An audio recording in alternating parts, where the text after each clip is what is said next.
worldly gains, worldly attainments. So householders should not be lost in the world forgetting their goal, because goal of the renunciates and monks and goal of the householders or ordinary people or common people is one and the same. They are not different. We all need enlightenment. We all need to attain the goal of life. What is that goal of life? You often say God. But when you study scripture and finally come to conclusion, that doesn't make any sense. You need to attain a state of peace, happiness and bliss. And if you have attained peace, happiness and bliss, then that is called God. If you have not, then you are worshipping, adoring and believing in a God who is not God.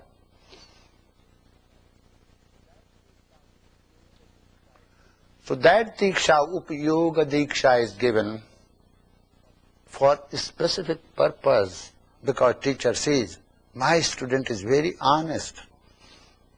He or she come with honesty to me.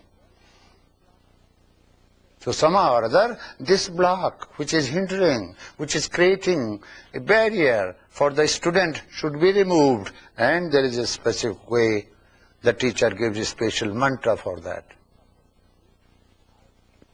Mantra potency is highest of all potency.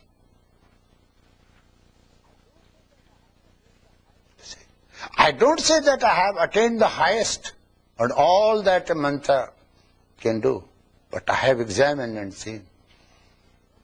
You see, miracle of miracles. Once I was traveling towards Gangotri in deep Himalayas, from where Ganges, you see, flows, with my master.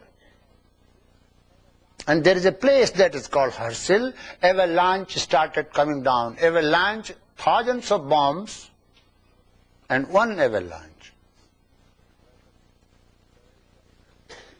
where the dirt and rocks, snow, all mixes, and then mountain breaks, and comes down. So I was scared. I caught hold of him. I was 7 to 8 years of age. And I said, now we are going to die. You see, this avalanche is going to destroy. He looked at me and said, you keep quiet. And there was no way for us to run this side or go forward, because we were trapped. He wouldn't ever stop whenever he walked. That was his, So he did like this. He always used to say, And I was the only interpreter of that What do you mean? When I used to feed him, he said, means he wants more or not. A glass of water, you see. So I interpreted his very well. So he said, And we walked. And when that is a quite half a mile distance, we crossed. He did like that. And that avalanche started coming down. And during that time, that blocked even the course of the river Ganges, which created a, unprecedented disaster in India during that time. Blocked the river. It became a huge lake, you see. Many times I saw like that. And I used to say, I said, you are not teaching me this.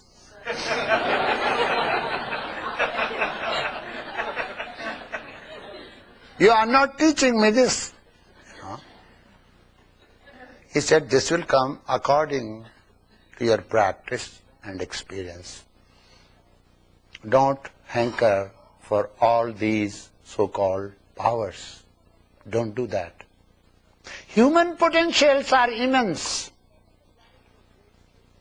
If you study the lives of great people, whenever they said, it's not we, it's God has done. Why did they say that? It is done through them. Why did they say that it's God has done? Are they lying? Because if they said that it has been done by us, it will feed their ego. The greatest of all barriers in the path of enlightenment is ego. Ego is needed as far as external attainment, external world is needed. Mundane things in the world are needed. It creates a serious problem when you want to attain spirituality. And that habit which you form, this is my body, this is my breath, this is my mind. When somebody is feeling pain, you don't feel. Because of ego. Ego has created a block for you, isolated yourself from the whole, and that is why you have become a small, miserable, you see, unit. You feel helpless, sorry for yourself, because of ego. When you understand your internal self, as you function outside with 2 legs and 2 arms and hands and other senses, there is a human in you that you inside should also be understood. And for that, you will have to learn a special dialogue, communicating with yourself. You see.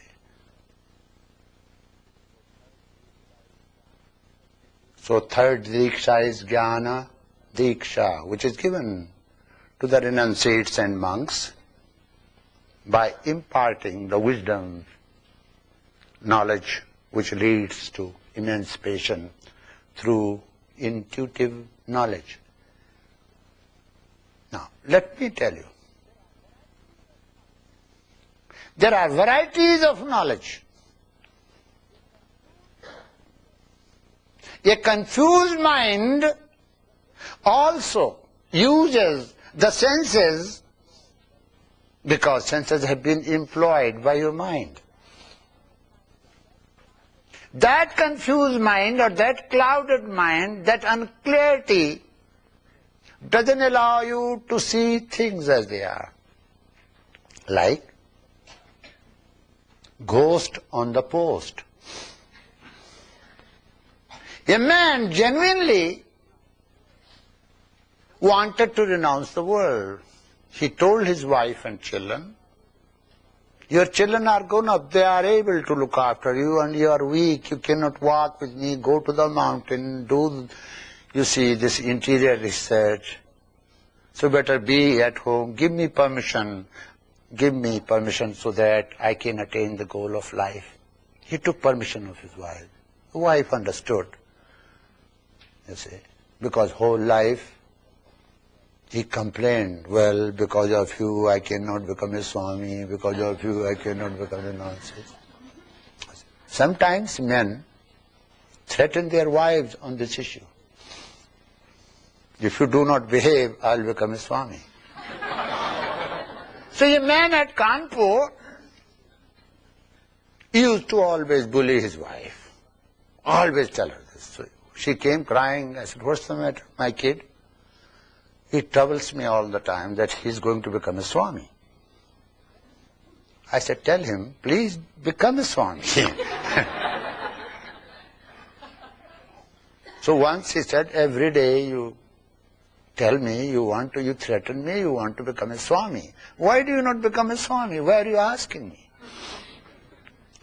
And he cried, he said, you don't love me anymore? You see. So you use such things to control each other.